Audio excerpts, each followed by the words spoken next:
ನೋಡಿ ಇದೇನು ಕಾಣ್ತಿದೆ ದೇವಸ್ಥಾನದ್ದು ಶೌಚಾಲಯ ಎಷ್ಟು ಚೆನ್ನಾಗಿಟ್ಟಿದ್ದಾರೆ ಏರು ನೋಡಿ. ಈ ಥರ ಇದ್ದಾಗ ಪ್ರವಾಸೋದ್ಯಮಗಳು ಗಲೀಜು ಮಾಡ್ತಾರಾ ಇಲ್ಲ ನೋಡಿ.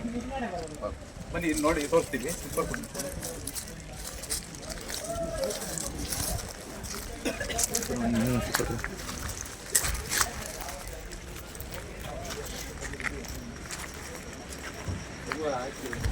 ಇಲ್ಲಿ ಮನುಷ್ಯ ಆದರೂ ಹೋಗಂಗಿಲ್ಲ, ಆ ಥರ ವ್ಯವಸ್ಥೆ ಇದೆ. ಹಿಂಗಿದ್ದಾಗ ಎಲ್ಲ ಕಡೆನೂ ಗಲೀಜೆಲ್ಲ ಹಾಕ್ಯಾರೆ, ಅಲ್ಲೆಲ್ಲ ಏನೇನು ಬೇಕು ಅಲ್ಲೆಲ್ಲ ಹಾಕ್ಯಾರೆ. ಹಿಂಗೆ ಮಾಡಕ್ಕೆ ಗೊತ್ತಿಲ್ಲ. ನನ್ನ ಮುಖ ಶಿಕ್ಷಣ ವೇದಿಕೆ ವತಿಯಿಂದ ಹಾನ್ಬಾಳ್ ಬಳಗ ಏನಿದೆ ಅವರೆಲ್ಲ ಸೇರಿಕೊಂಡು ಸ್ವಚ್ಛತಾ ಕಾರ್ಯಕ್ರಮವನ್ನು ಏರ್ಪಡಿಸಿದ್ವಿ. ಹಾಗೂ ಬೆಳಗ್ಗೆ ಬಂದು ದೇವ್ರ ಪೂಜೆ ಸಲ್ಲಿಸಿ ಸ್ವಚ್ಛತಾ ಕಾರ್ಯಕ್ರಮವನ್ನು ಇದು ಮಾಡಿದ್ವಿ. ಹಾಗೆ ಪ್ರವಾಸಿಗರಿಗೆ ಅರಿವು ಮೂಡಿಸೋಕ್ಕೆ ಒಂದು ಕಾರ್ಯಕ್ರಮ ಇಟ್ಟಿದ್ದೀವಿ. ಏನು ಅಂದರೆ ಇಲ್ಲಿ ಸಮಸ್ಯೆ ಏನು ಇದೆ ಅಂದರೆ ಪ್ರವಾಸಿಗಳು ಎಷ್ಟೇ ಏನೇ ಇದು ಮಾಡಿದ್ರು ಯಾವುದೇ ಥರ ವೇಸ್ಟೇಜ್ ಒಂದು ಇದಿಟ್ಟರು ಕಸದ ಇಟ್ಟರು ಹಾಕಲ್ಲ, ಎಲ್ಲ ಎಲ್ಲಿ ಬೇಕಲ್ಲಿ ಬಿಸಾಕಿಬಿಟ್ಟು ಹೋಗ್ತಾರೆ. ಹಾಗೆ ಸ್ಲಿಪ್ಪರ್ಗಳು ಅಷ್ಟೇ ಬೋರ್ಡ್ ಹಾಕಿದ್ದಾರೆ, ಬೋರ್ಡ್ ಹಾಕಿದ್ರು ಇಲ್ಲೇ ತಗೊಬಂದು ಹಾಕ್ತಾರೆ. ಅದನ್ನೆಲ್ಲ ಸ್ವಲ್ಪ ಅರಿವು ಮೂಡಿಸೋಣ ಅಂತೇಳಿ ಪ್ರವಾಸಿಗಳಿಗೆ ಯಾರು ತಪ್ಪು ಮಾಡಿ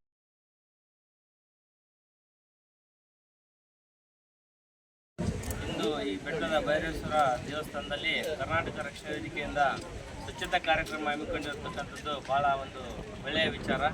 ಈ ಒಂದು ದೇವಸ್ಥಾನಕ್ಕೆ ಒಂದು ಐತಿಹಾಸಿಕ ಹಿನ್ನೆಲೆ ಇರೋದ್ರಿಂದ ಬಹಳಷ್ಟು ಜನ ಪ್ರವಾಸಿಗರು ಭೇಟಿ ನೀಡುತ್ತಿದ್ದು ಎಲ್ಲೆಡೆ ಕೂಡ ಈ ದೇವಸ್ಥಾನ ವೈರಲ್ ಆಗ್ತಾ ಇದೆ.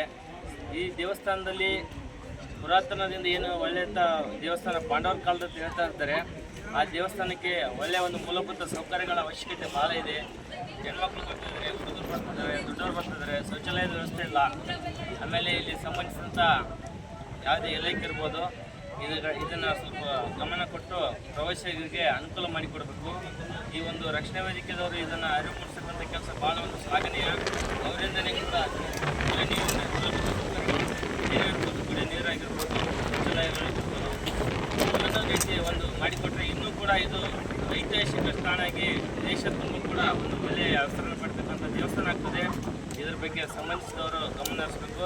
ಇದರ ಬಗ್ಗೆ ಇನ್ನೂ ಹೆಚ್ಚಿನ ಜಾಗೃತಿಯನ್ನು ಕರ್ನಾಟಕ ರಕ್ಷಣಾ ವೇದಿಕೆಯ ಮೂಲಕ ಈ ಒಂದು ಕರ್ನಾಟಕದಲ್ಲಿ ಅತಿ ಹೆಚ್ಚು ದೇವಸ್ಥಾನಗಳು ಇರ್ತಕ್ಕಂಥ ಪಟ್ಟಿಯಲ್ಲಿ ಇದನ್ನು ಕೂಡ ಸೇರಿದಂಥ ಕೆಲಸ ಇವರಿಂದ ಆಗಲಿ ಅಂತಕ್ಕಂಥದ್ದು ನನ್ನ ಒಂದು ಅನಿಸಿಕೆ.